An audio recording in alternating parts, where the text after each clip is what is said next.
So, me being the good student that I am, I spend weeks and weeks on my sermons preparing them so they're just right. But today is different. I did not write a sermon. I only have some notes. So this is going to be completely improvised.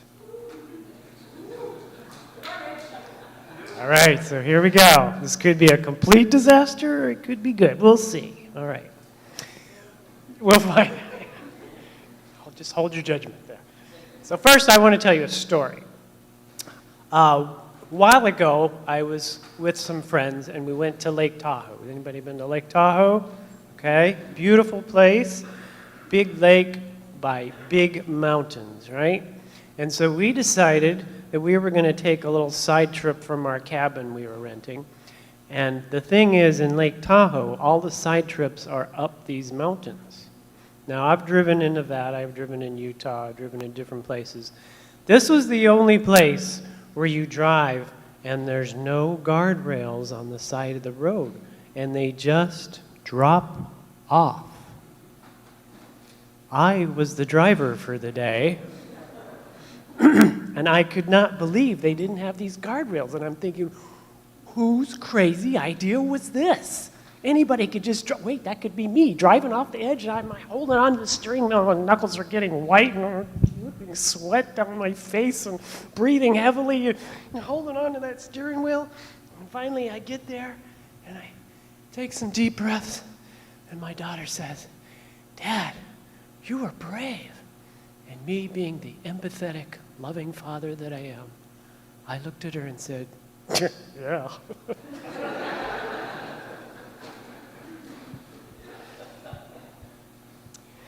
So, we're going to talk about courage.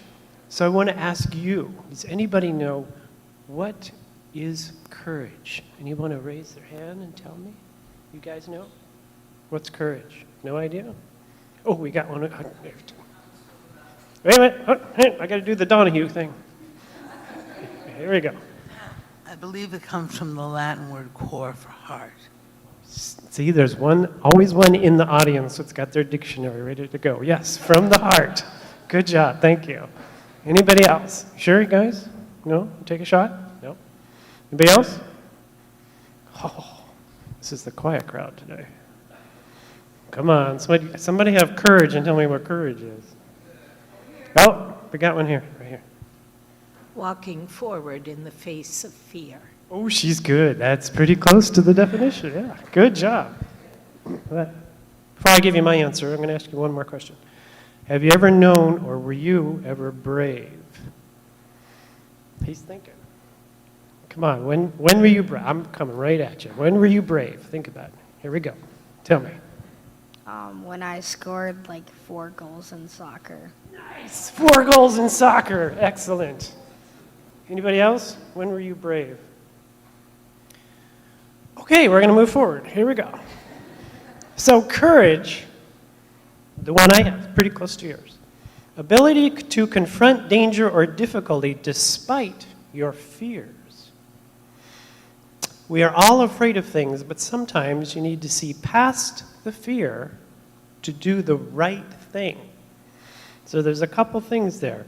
It's getting past the fear, but it's also about doing the right thing. And it helps to have other people to support you when you need support. So, here's some times when it takes courage.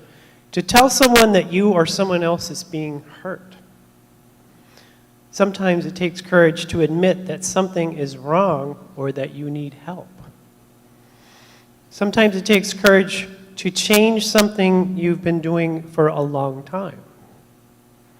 Sometimes it takes courage to take responsibility for what you have done. Sometimes it takes courage to do something that you know is right. And sometimes it takes courage to be the person who you really are. So here's some steps. If you need some courage, here's what you do. First, act from the heart. Second, find some support. And third, respect your fear. There's a good reason it's there. So if we can recall the cowardly lion, right? He knew that he was a coward and that he was afraid. But yet, when the time came for him to act, to save himself and to save his friends and to save Dorothy, he acted without thinking because it was the right thing to do. And he acted with his friends, so he had support. And then afterwards, just like when my daughter said to me, "You're a hero," afterwards you can say, "Oh yes, I had courage." So, here's the crux of the thing. I'm going to ask you to do an exercise. And I'm going to ask for 7 volunteers who are going to embody for us the theme of courage. So, do I have any volunteers? Yeah, I know. There's one. See, it takes a little bravery to jump in here, so come on up. Here's 2. Come on up. You guys? I picked on you. How about you? You want to come up? You sure? You sure? Okay. A little bravery here. I'm asking for some bravery. Who's coming up? Oh, come on now. There we go. There's 3. Give me a couple more. There's 4. Give me one more. One more. Anybody? One more. Here we go. I knew it. All right. So.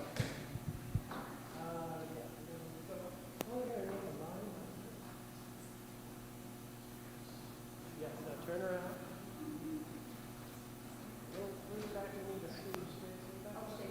Okay. So. Tell them what to do so they hang up.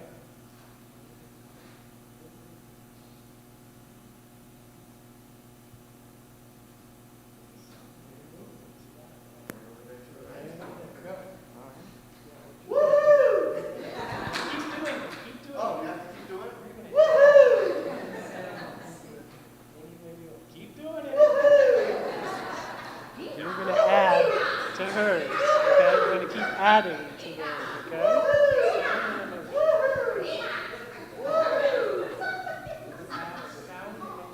Keep going, keep going, keep going. There you go. Keep going, keep going. You got it now? Sounding sound. Keep going, keep going, keep going.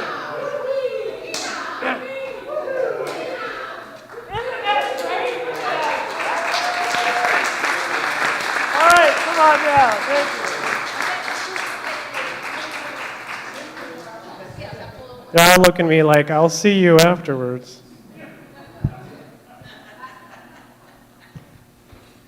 All right, so that's called the human machine. It's an improv game. I used to teach improv a long time ago. So now the point was, though, they volunteered and they came up here and I asked them to do something completely silly, something I would never do. And they did it, and they did it together.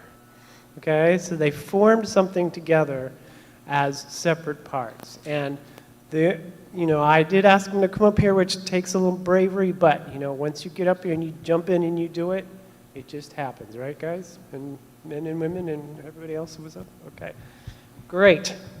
Give them another round. They were great.